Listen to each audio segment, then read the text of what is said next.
करवीर तालुक्यातील कोपार्डे इथं कुंभी नदीच्या काठावर अनेक शेतकऱ्यांचे कृषी पंप आहेत. रविवारी रात्री चोरट्यांनी विक्रमसिंह निंबाळकर यांचा 15 अश्वशक्ती, धीरज पाटील यांचा 15 अश्वशक्ती आणि श्रीकांत पाटील यांचा 10 अश्वशक्तीचा असे एकूण 3 कृषीपंप चोरट्यांनी लंपास केलेत.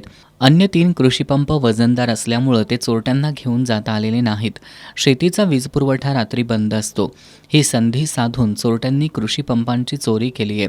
आज सकाळी शेतकरी कृषीपंप सुरू करण्यासाठी गेल्यानंतर चोरीचा प्रकार निदर्शनास आला. यानंतर पोलीस पाटील जालिंदर जामदार यांनी करवीर पोलिसांना याची माहिती दिली. पोलिसांनी घटनास्थळी येऊन पंचनामा केला. पंप चोरीला गेल्यामुळे पिकांच्या पाण्याचा प्रश्न निर्माण झालाय. कुंभी नदीच्या काठावर आमच्या नदी 10 HP 15 HP अशा मोटरी बसवलेल्या त्या आणि त्यातील आमच्या तिघांच्या मोटरी रात्री चोरट्याने चोरून नेलेल्या आहेत आणि 4 मोटरी अशा काढून टाकलेल्या आहेत इथं. आणि ते आता आमचं 25-30 एकर तिघांचं क्षेत्र आर्थिक अडचणी म्हणजे तोडणी पण नाही आणि आता उभं पीस वाळणार आणि लागणी करायचं ते पण थांबणार आहे.